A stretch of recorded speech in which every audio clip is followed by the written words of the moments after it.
श्री सरस्वती मैया की जय, श्री कृष्णचंद्र भगवान की जय। देखिए, आज हम चर्चा करने वाले हैं ग्रहण द्वय के संबंध में। दो ग्रहण, लगातार दो ग्रहण हो रहे हैं। दो ग्रहण कौन से? एक तो सूर्य ग्रहण है, वो कब है? मंगलवार 25 तारीख को। और फिर होगा 15 दिन बाद चंद्र ग्रहण। तो पहले दोनों ग्रहणों के संबंध में मैं आपको जानकारी दे देता हूं और कि ये ग्रहण कब, क्यों, कैसे होंगे। देखिए, एक चंद्र ग्रहण है, वो आपका खग्रास है, परंतु भारत के अंदर वो ग्रस्तोदित होगा। दूसरा जो सूर्य ग्रहण होने वाला है वो ग्रस्तास्त। एक तो ग्रस्त होता हुआ अस्त हो जाएगा, एक होगा वो ग्रस्त होता हुआ उदय होगा। दोनों ही इस प्रकार के ग्रस्तोदित और ग्रस्तास्त हो रहे हैं।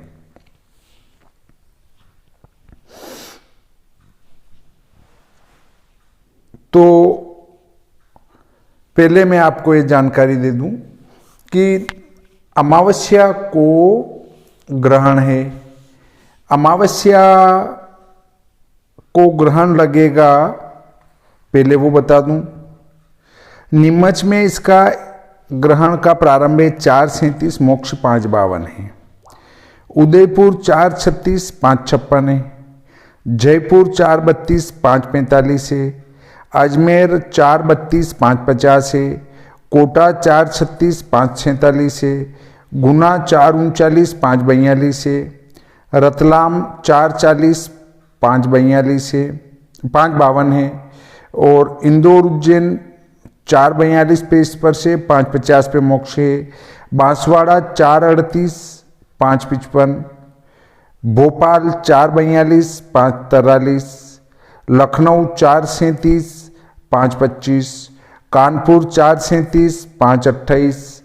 जबलपुर 4:45, 5:33।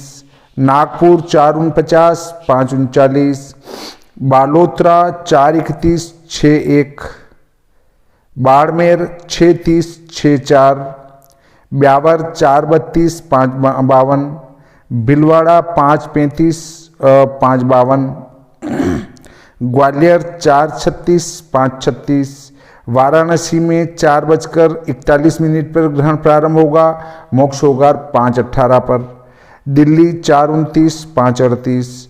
अहमदाबाद 4:38, 6:18। और मुंबई में 4:49 से 6:06 तक ग्रहण होगा।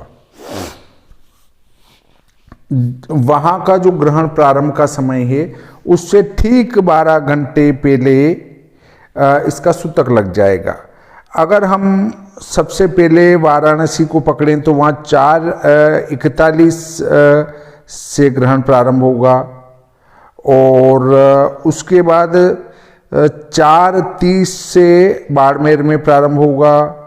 तो न्यूनतम 4:30 से अधिकतम 4:41 है। तो कुल मिलाकर मोटे रूप में 4:30 बजे से सूतक का प्रारंभ हो जाएगा, प्रातःकाल। मतलब ये रात नहीं, और उस रात में 25 तारीख को सूर्योदय से पहले 4:30 बजे सूतक प्रारंभ हो जाएगा। तो आपको कोई भी कार्य करना है वो प्रातः 4:30 बजे के पहले कर लें। दूसरी बात, अब यदि ग्रहण के दिन किसी के कोई अमावस्या का पितृ कार्य करना है तो इस पितृ कार्य में आप भोजन का प्रयोग न करेंगे। और सूतक में चूंकि नित्य नैमित्तिक होने वाला कार्य बंद नहीं हो सकता है, इसलिए आपको क्या करना पड़ेगा कि सूखा आटा और सूखी दाल वगैरह ये आप सूतक काल में दान कर सकते हैं, पर ग्रहण को तो त्यागना पड़ेगा। अब देखिए, आपका जो नित्य होने वाला व्रत उपवास है उसको भी यहाँ बंद नहीं करेंगे, क्योंकि सूतक और ग्रहण काल में भोजन किया नहीं जाता है, इसलिए अपने आप ही व्रत होता है। तो जो व्रत कर रहे हैं उनका पूरा व्रत है, उसमें कोई दोष नहीं है, उसको यथावत करना है। ग्रहण में आपको गीला आटा वगैरह, जो गीला भोजन बनता है, कटी हुई सब्जियां, कटे हुए फल हैं या कटा हुआ जो भी है, उनके ऊपर ग्रहण का प्रभाव पड़ता है। बाकी जो सूखा आटा है, सूखा मेवा है या तेल से तली गली जो वस्तुएं हैं, उनके ऊपर ग्रहण का प्रभाव नहीं पड़ता। उनके ऊपर केवल कुशा रख देने से उसका दोष समाप्त हो जाता है। देखिए, दूसरी बात पर आते हैं हम कि अभी बहुत सारे ये कह रहे हैं कि ग्रहण के दिन तुलसी का पत्ता रख दो। तुलसी के पत्ते का कहीं भी कोई विधान नहीं पाया जाता है। कुशा डाब, कुशा कहते हैं या डाब कहते हैं, ये एक लंबे पत्ते की घास होती है। इसके पत्ते लंबे हैं। भगवान नारायण के रोम से इनकी उत्पत्ति मानी गई। कहीं कहीं दूसरा भेद भी हो सकता है, पर नारायण के उससे इनकी उत्पत्ति होने के कारण से ये पवित्र मानी गई हैं। कुशा, गाय, ब्राह्मण ये हमेशा पवित्र हैं, परंतु ये पितृ कार्य में उपयोग में आने के बाद ये अपवित्र हो जाते हैं। ब्राह्मण यदि सूतक का भोजन कर ले तो वो अपवित्र हो जाता है। तुलसी वगैरह ये सब मृतक कार्य में जाने के बाद ये अपवित्र है। बाकी इनका बार बार उपयोग करने पर कोई किसी प्रकार का दोष उत्पन्न नहीं होता है। तो ये है कि सूतक काल में, ग्रहण काल में आपको कुशा का उपयोग करना है, तुलसी पत्र का उपयोग नहीं करना है। एक बेन जी बता रहे थे कि इन तुलसी का पत्ता वहाँ रखना पड़ेगा, तो इससे आपको तुलसी का पत्ता उस सूतक में नहीं तोड़ सकते हैं, तो एक दिन पहले तोड़ें। तो एक दिन पहले वापस आपका जो है वो वार की अमावस्या या चतुर्दशी पड़ रही है, वो पड़ रहा है, वो पड़ रहा है, तो उससे पहले ले लें। तो कुल मिलाकर तुलसी पत्र की कहीं आवश्यकता नहीं है, आपको कुशा का प्रयोग करना है। दूर्वा इसमें उपयोग में नहीं आती है। दूर्वा कहते हैं, दोबड़ी देशी भाषा में कहते हैं। दूर्वा यहाँ नहीं रखी जाती, यहाँ कुशा का प्रयोग ही होता है, क्योंकि कुशा भगवान के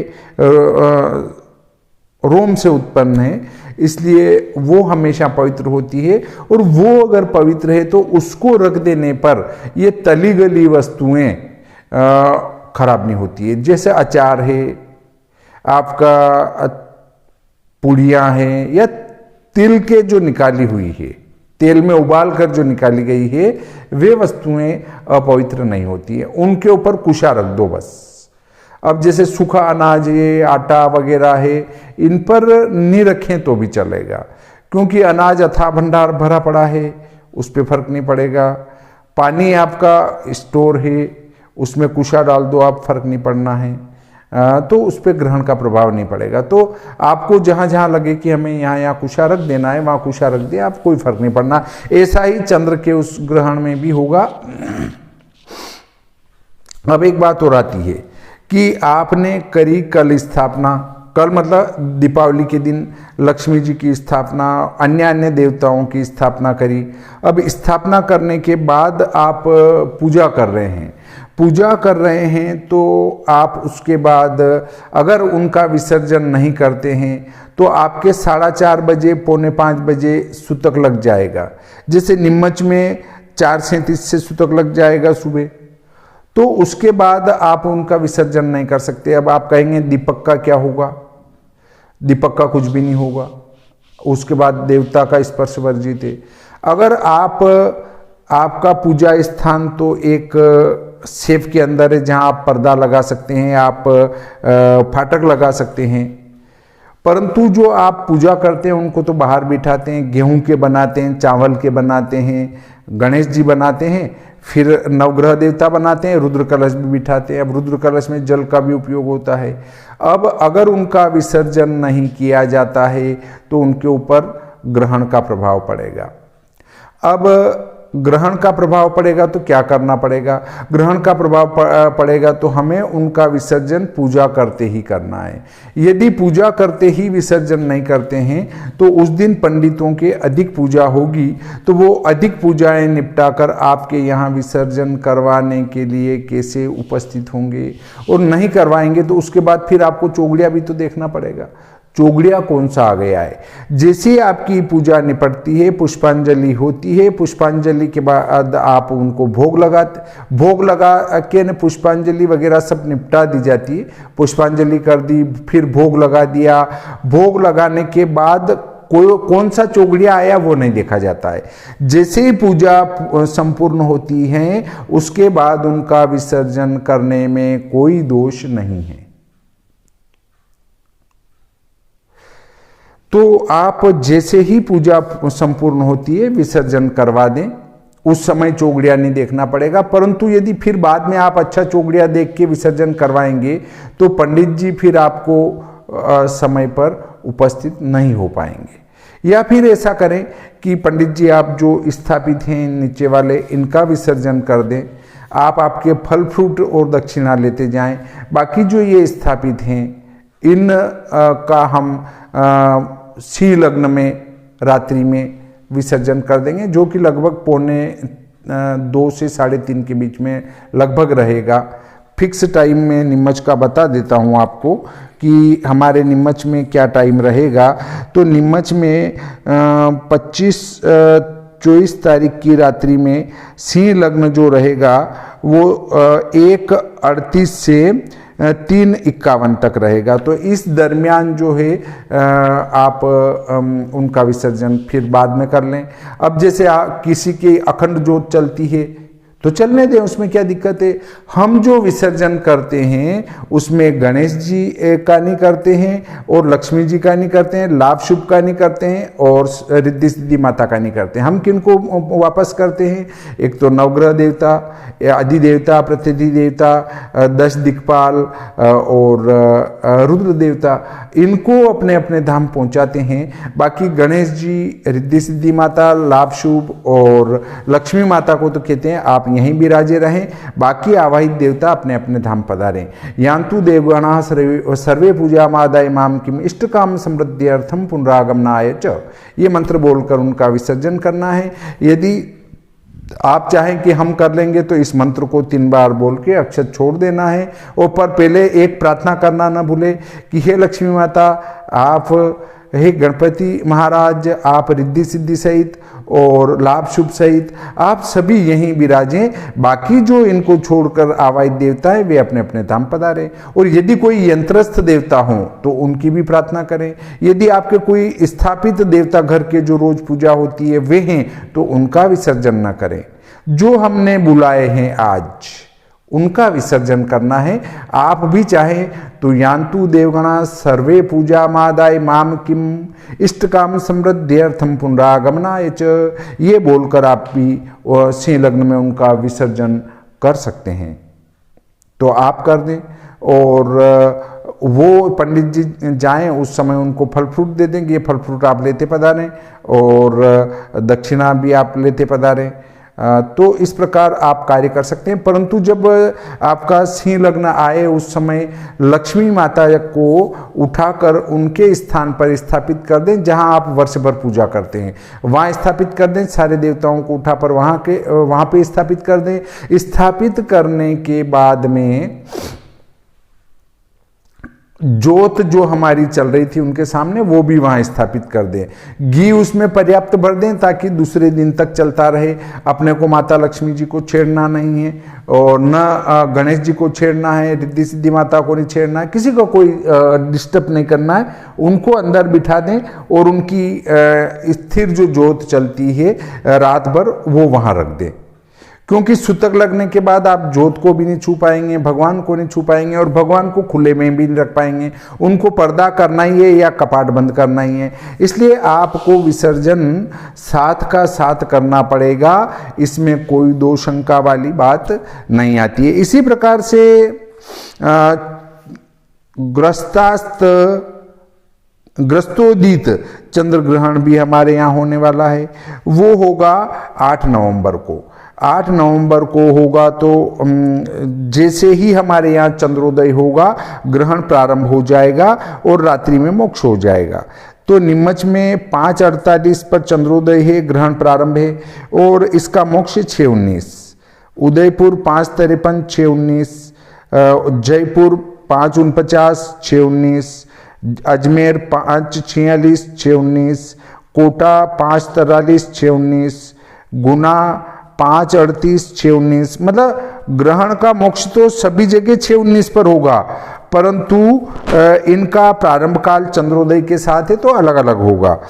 गुना में 5:38 पे प्रारंभ, रतलाम में 5:49, इंदौर उज्जैन 5:47, बांसवाड़ा 5:52, भोपाल 5:39, लखनऊ 5:20, कानपुर 5:23, जबलपुर 5:29, नागपुर 5:36, बालोतरा 5:57, बाड़मेर 6:19। मतलब लगभग वहां तो किनार पर ही स्पर्श होगा और वो मोक्ष का मोक्ष ही है।